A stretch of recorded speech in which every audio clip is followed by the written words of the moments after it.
Hello दोस्तों, welcome back to our YouTube channel. आज से जो है हम एक नई सीरीज़ लॉन्च कर रहे हैं जिसमें हम क्लास 11th के जेई लेवल के टॉपिक्स को डिस्कस करेंगे।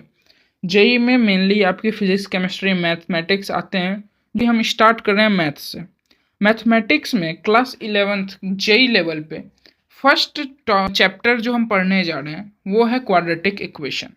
लेक्चर 1 जो है उसे रिकॉल करेंगे कि क्या क्या हमने क्लास 10th में पढ़ा था, क्योंकि क्वाड्रेटिक इक्वेशन क्लास 10th में भी था। What is a quadratic equation? Quadratic equation are written in form ax squared plus bx plus c equal to 0 where a comma b comma c belongs to R and a is not equal to 0। Means कहने का हुआ कि कोई equation है जिसका कि form A X square plus B X plus C है और ए अगर जीरो के बराबर नहीं है तो वो एक क्वाड्रेटिक इक्वेशन है। अल्फा और बीटा किसी क्वाड्रेटिक इक्वेशन के दो रूट्स हैं। एक क्वाड्रेटिक इक्वेशन में मैक्सिमम दो रूट्स पॉसिबल हो सकते हैं। क्वाड्रेटिक इक्वेशन की जो डिग्री होती है वो 2 होती है। Degree means highest power of the polynomial. ठीक है। ए जीरो क्यों नहीं रहना चाहिए? अगर ए जीरो रह गया तो वो क्वाड्रेटिक इक्वेशन बचेगा ही नहीं, वो लीनियर इक्वेशन बन जाएगा। चलिए आगे हम जानते हैं इसके रिलेशंस के बारे में। If alpha and beta are two roots of an equation of a quadratic equation, then sum of roots is minus b upon a which is equal to minus coefficient of x upon coefficient of x square. Product of roots equal to c upon a equal to constant of term upon coefficient of x square। मतलब हुआ कि हम जैसे alpha मान लेते हैं, alpha और beta दो रूट हैं किसी क्वाड्रेटिक इक्वेशन के, तो सम ऑफ रूट्स यानी कि अल्फा प्लस बीटा जो होंगे वो माइनस बी अपॉन ए के इक्वल होंगे, जो कि माइनस बी क्या है? Coefficient of x. Here coefficient of x और ए क्या है? कोएफिशिएंट ऑफ एक्स स्क्वायर, यानी ये वाली टर्म जो एक्स स्क्वायर के साथ है वो वाली टर्म नीचे डिनोमिनेटर में आएगी और जो एक्स के साथ है वो वाली टर्म ऊपर न्यूमरेटर में आएगी। और उसके आगे आप ध्यान से देखिए तो यहाँ माइनस लगा हुआ है, ये माइनस नेसेसरी है लगाना ये। और सेकेंड रिलेशन दिया हुआ है product of roots. Product of roots means alpha into beta. Alpha into beta क्या होता है? C upon A. C is the constant term in the polynomial. ये जो है सी, ये एक कांस्टेंट टर्म होता है 1 2 3 4 5 6 7 8 टू इन्फिनिटी जो हो सकता है। तो सी जो है सी न्यूमरेटर में होगा, यानी कांस्टेंट टर्म न्यूमरेटर में, A again coefficient of X square ये अगेन डिनोमिनेटर में है। तो ये जानते हैं कि इनकी हेल्प से, मतलब कि सम ऑफ रूट्स और प्रोडक्ट ऑफ रूट्स की हेल्प से जो है हम किसी क्वाड्रेटिक इक्वेशन को कैसे बना सकते हैं। क्वाड्रेटिक इक्वेशन को हम ऐसे बना सकते हैं कि x square minus sum of roots into x plus product of roots whole the equation which we form is multiplied by k where k is a constant। so हम इसको ऐसे लिख सकते हैं कि x square minus alpha plus beta x plus alpha beta. अब बाहर हम किसी भी कांस्टेंट टर्म k से उसे मल्टीप्लाई करेंगे। मान लेते हैं ये कांस्टेंट टर्म सपोज 1 2 3 4 जीरो नहीं हो सकता है। k is not equal to zero, k is not equal to zero, k zero के अलावा ये कुछ भी हो सकता है। To find the roots of a polynomial हम लोगों ने फैक्टराइजेशन मेथड या इसी को हम मिडिल टर्म स्प्लिटिंग भी बोलते हैं। मिडिल टर्म स्प्लिटिंग सीखा था, स्प्लिटिंग। लेकिन 10th में हमने फॉर्मूला देखा था, फॉर्मूला टू फाइंड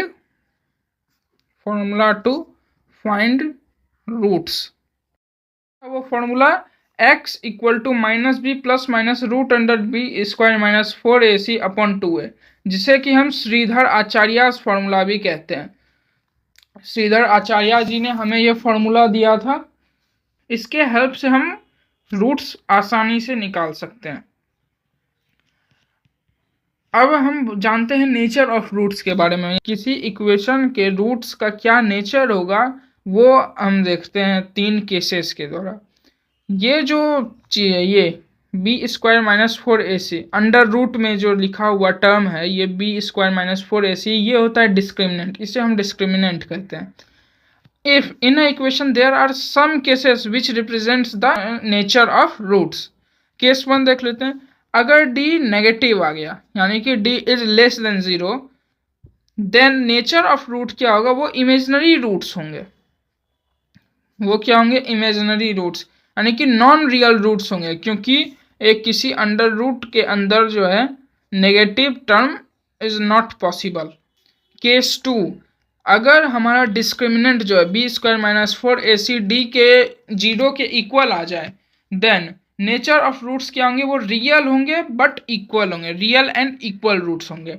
अब केस तीसरा है कि अगर डिस्क्रिमिनेंट ग्रेटर देन 0 है, डिस्क्रिमिनेंट इज यानी कि डिस्क्रिमिनेंट पॉजिटिव आ गया, देन नेचर ऑफ रूट्स होंगे वो रियल और डिस्टिंक्ट रूट। आज के टॉपिक से रिलेटेड हमारे पास कुछ क्वेश्चन है। पहला क्वेश्चन है कि एक इक्वेशन दी गई है और उसमें हमको बताना है कि इसमें क्या होगा, इसका नेचर ऑफ रूट्स बताना है। नो रूट्स होंगे, 1 रूट होगा, 2 रूट होंगे, या इन्फिनाइटली मैनी रूट्स होंगे। सो इक्वेशन है हमारे पास x - 2/(x-1) equal to 1 - 2/(x-1). तो हमें क्लियरली दिख रहा है कि ये जो x2, ये वाली जो टर्म है, second term of both sides, 2/(x-1), आगे नेगेटिव दोनों तरफ है, तो ये तो कैंसिल हो जाएंगे, कैंसिल आउट हो जाएंगे। बचा हमारे पास इक्वेशन x इक्वल टू 1। ये हमारा एक सॉल्यूशन आया, एक रूट आया। अब हम इसे क्रॉस चेक करने के लिए जब हम इसे सेकेंड वाली टर्म में डालते हैं, तो लेकिन हम यहाँ पे जो है डेनोमिनेटर में 0 आ जाता है, लेकिन डेनोमिनेटर में 0 अगर आ गया तो वो तो नॉट डिफाइंड हो गया, यानी कि इसके नो रूट्स होंगे। सेकेंड क्वेश्चन है, हमारे पास एक इक्वेशन दी गई है जो कि x-1² plus x-2² plus x-3² equal to 0। हमें इसके रियल रूट्स बताने, नंबर ऑफ रियल रूट्स, यानी कि इसमें कितने रियल रूट्स होंगे उसका नंबर बताना है। किन्हीं 3 टर्मों का स्क्वायर मिला के अगर 0 है, दैट मीन्स कि हर एक टर्म इंडिविजुअली 0 होगा, तभी ये पॉसिबल है, क्योंकि किसी का स्क्वायर निगेटिव नहीं हो सकता है, तो वो कट कट के 0 नहीं आएगा, यानी कि हर एक टर्म जो है वो 0 ही होगी तभी आएगा। तो हम हर एक टर्म को 0 से इक्वेट करके देख लेते हैं। तो जब हमने x, मतलब कि x, अगर हम x को 1 पुट कर दें तो ये 0 हो जाएगा, बट ये -1 हो जाएगा, ये -2 हो जाएगा। तो ये तो LHS is not equal to RHS आ गया। सेकेंड केस देखते हैं। सेकेंड केस में अगर हम सेकेंड टर्म का होल स्क्वायर करें और उसे 0 के इक्वेट कर दें, तो भी ये भी बस सेकेंड टर्म के लिए वैलिड है, फर्स्ट और थर्ड के लिए नहीं होगा।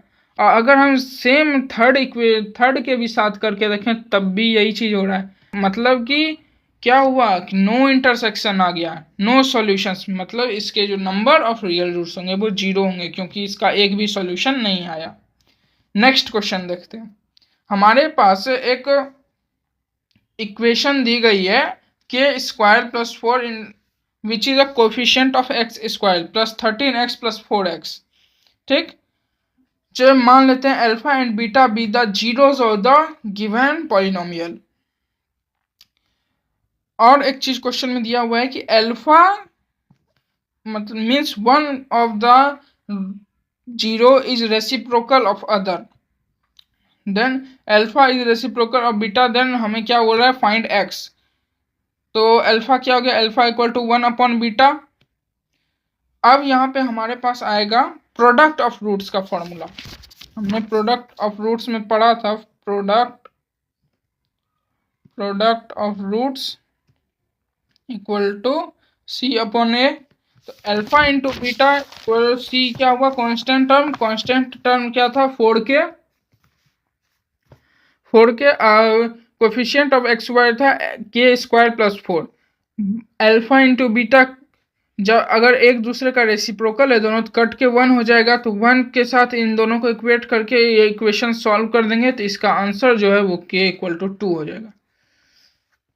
थैंक यू सो मच इस लेक्चर को पूरा देखने के लिए। क्लास एंड हो चुका है। आप अपना वैल्यूएबल फीडबैक हमें ज़रूर दीजिएगा। Thank you. Class ended. Enjoy, learn and bye.